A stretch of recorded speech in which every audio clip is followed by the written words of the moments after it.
Hello from Disney's Hollywood Studios. I am at Disney's Hollywood Studios today because I am continuing a challenge. A random toy determines my day at Disney World, and today I'm using a miniature, very small, very tiny little claw machine. I'll talk about how this works once I get inside the park in just a minute, but essentially there are 6 little balls in here, and I'm going to write on little pieces of paper different activities to do at Disney's Hollywood Studios today, and that is going to decide my evening at the park. So I need to try to find a quiet place to set this up, and I think I'm going to do that over here. Okay, I'm heading over to this little corner right over here to hopefully set this challenge up. So how this is going to work is I have my little miniature claw machine. I got the balls out of there, and I have these little pieces of paper. I'm going to write a number on those pieces of paper and then put them in the little balls and then put them back inside this claw machine, if I can open it up. And there are 3 different mechanisms here to control it. This one toggles it side to side, this one lowers it, and then this one clamps the claw. So I'm going to associate a number with an activity of something to do in the park. I'm going to write that in my little binder over here because these pieces of paper are very tiny.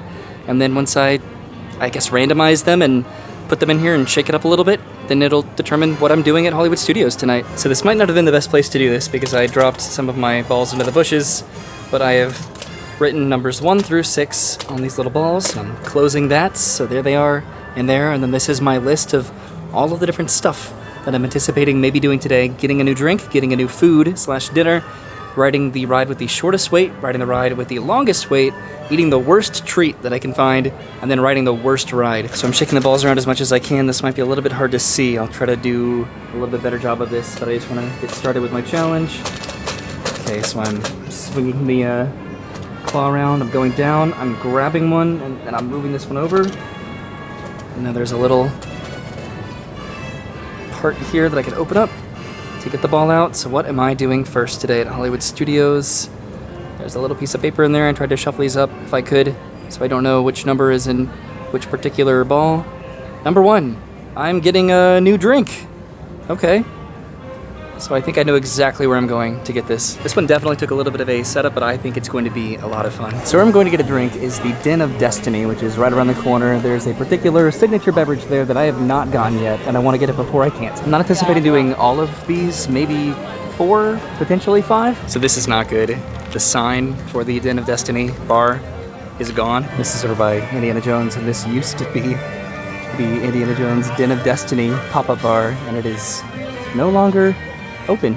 It looks like that must have been a very recent change because we just went here like a week or so ago. So in keeping with the Indiana Jones theme, I went to the Oasis Canteen and I got a drink over here. This is called the Snake Alley, which is Parrot Bay coconut rum, creme de banana liqueur, melon liqueur, sweet and sour, and pineapple juice. And I think I'm probably heading over to the Oasis, not the Oasis Canteen, that's where I just was. I'm heading over to the Backlot Express to decide where I'm going next or what I'm doing next. This is great, by the way. I thought it was going to be sour, but it's mostly sweet. It's very refreshing. Okay, so I have my list out. I'm gonna go ahead and cross out, get a new drink because I did that.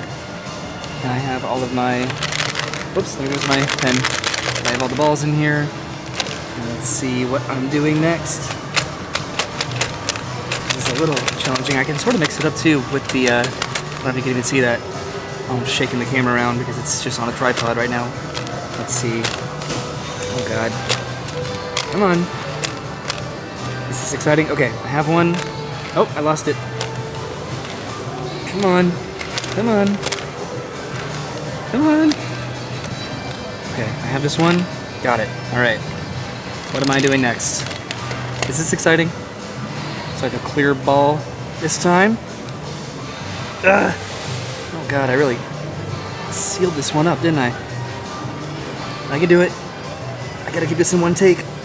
Oh God, what did I do? Come on, come on.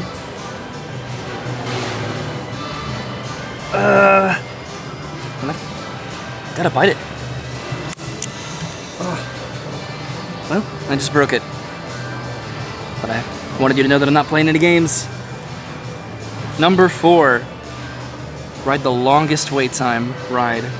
Okay, what is that? So I'm looking at the highest wait times right now, and this is ridiculous. Slinky Dog Dash is a 160-minute wait, almost 3 times the wait time of pretty much every other ride in the park. That is absurd. Well, at least I have a drink to get me through this. I doubt it's going to be 160-minute wait, but I guess I'm about to find out. That was probably the worst case scenario of that challenge. Here's my presumption though. I do not think by any means it's going to be 160-minute wait. It'll be significantly less than that. In my opinion and experience, when they post a wait time that over-exaggerated, they're just desperately trying to catch up with like Fast Pass or Lightning Lane. It could very much so still be a 3-hour wait, or almost a 3-hour wait, but I guess I'm going to find out again. I thought that easily it was going to be Rise of the Resistance or Tower of Terror, maybe Rocket Roller Coaster. Of course, Toy Story Land is just the farthest away from where I am right now, so the wait time could very much so change by the time that I make it back there. I'd also rather not have to bite open every single one of those little balls to get the ball, to get what is in the ball out of the ball. Alien Swirling Saucers is a 10-minute wait at the moment, and I could have totally been doing this, but nope. I'm doing the one with the longest wait time. There could only be one Slinky Dog train too, that could be a factor. I'm actually starting to think that's the reality because I have not seen another train go by, and I would say 170-minute wait over here. So this is the backup for the Lightning Lane, which extends outside, and this is a 170-minute wait. It's about 7:30 right now, so let's see what this ends up being. So far the extended queue is not being utilized right now for Slinky Dog, pretty much at all, but that's a massive backup for Lightning Lane. So this might definitely be an accurate wait time. Maybe not 2.5 hours or more, I don't think.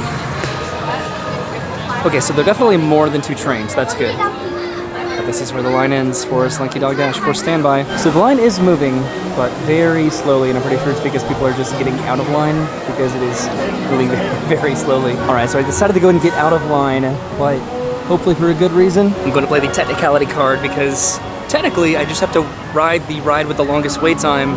So I might just come back and do this a little bit later because the park closes in like an hour and a half. The idea was to ride the ride with the greatest wait time just due to the popularity of the ride, not necessarily the operational situation going on at the ride, and just being posted at least a 2-hour, maybe 3-hour wait. That is pretty excessive. So I will try to come back and do this, presuming that this is the ride with the highest wait time at the very end of the night. So I'm going to continue my challenge. So I'm running back over here behind Alien Swirling Saucers because it's a little bit more private, and this is a weird thing to do. So I want to maximize my potential for privacy doing this because it's a little bit awkward. So I technically did not do the longest wait time ride yet, so I'm not going to cross that off. But I'm going to go and shake this up a little bit, and let's see what I'm doing next. Come on. Come on. Okay, I have one. All right, what am I doing? Am I going to have to bite this one open too? I really hope not. That kind of hurt my teeth. Oh, God. Oh no! We're good? This is like, I did not anticipate this being this difficult to open up. Oh my God. Do not recommend that at all. What am I doing? Number 5, eat the worst treat. So I don't think that I'm going to be doing that again.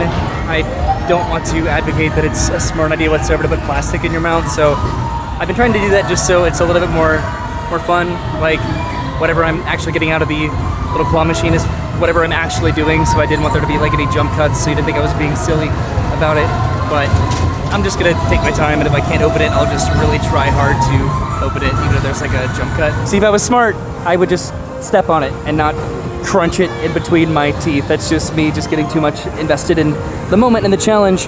What I think I'm going to do in terms of a snack, it might still sort of be considered an entree, but over here at Woody's Lunchbox, there's the plant-based tachos, which have chili and cheese, but way over at, I think, Catalina Eddie's over on Sunset, there's the plant-based lobster. If there's a more definitive idea of what the worst snack at Hollywood Studios is, I'd be very interested to be educated on what it would be. So I'm going to go get this lobster and see if I have time to do maybe a couple other, maybe one at least, more activity at studios, and then try to come back to this if it's still the longest wait time. I'll tell you what the best snack is. It's probably the Num Num Cookie right over here. There's a pretty minimal wait time for Mickey Minnie's Runaway Railway, it looks like. I'm walking by the Hollywood Brown Derby, and around the corner over to Catalina Eddie's. The park closes in an hour. So I made a mistake. It's not Catalina Eddie's, it's Rosie's All-American Cafe. Rosie's All-American Cafe is back here. This is just sort of a massive outdoor area here for food. I put in a mobile order, and I'm wondering if that was the right decision to make.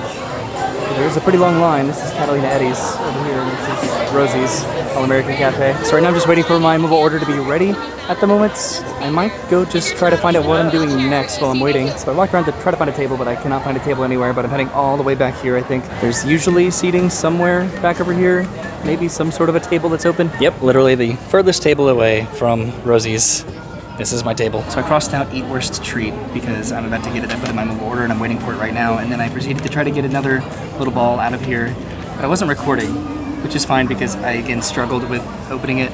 And this is it, the remnants of it. I had to use this to crush the ball open to see that I'm doing number 2 next, which is to get a new food as I'm about to get an entire lobster roll, which I'm considering a snack because it's not something that I would normally get as like an entree. I'm just mostly curious about it. So what I think I'm going to do is make an alteration to my challenge, which presumably, reasonably, I can do that because I made the challenge. So what I was thinking about doing is making this, oh my god, considering this to be my food, my dinner, pretty much, and then trying to get something else as a snack, because what I think I needed to do and what I should have done is instead of saying try the worst treat, is just try a new treat. I don't know why I wanted it to be the worst treat because there really are no worst treats. So this might be one of the most unlucky evenings I've had trying to do a challenge because Fairfax Fair just closed, which actually I think works out because the Enchanted Rose cookies and cream dessert I might have had before. It's not a very familiar, I might have gotten it to be our guest before. I'm walking around with my my lobster roll right now, which if it's plant-based, that means I can just put it in my pocket and just eat it tomorrow, right? So I have a very minimal amount of time now, so I'm going to take this over to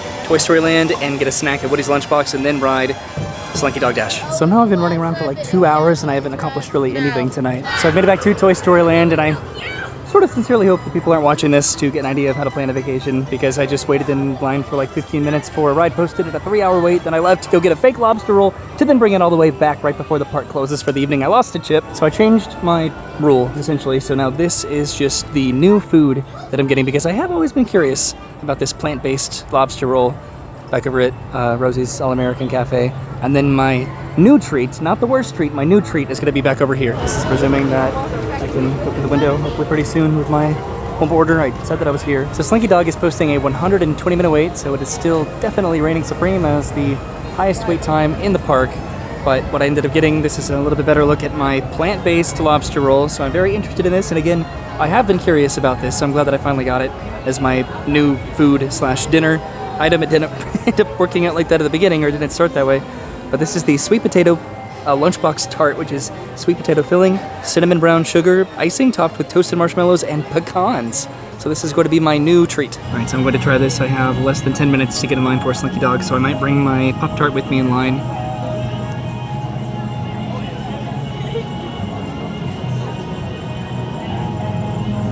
I don't know how to describe that. So Slinky Dog Dash is posting a 100-minute wait now. I have my Pop-Tart. That sandwich was terrible. By the way, one of the worst sandwiches I think I've ever had. This is still pretty much the length that it was earlier, so I'll be waiting probably a little while, but the park is closing in just a couple minutes. So I'm getting pretty close. It's only been a few minutes, but this is the front of the line over here. All right, so I've almost made it to the very front of the line. This is not taking very long at all. So I think that right now the finale fireworks are happening for one of the shows, probably the projection show. Hear that? Woo-hoo-hoo! Oh god. Here we go!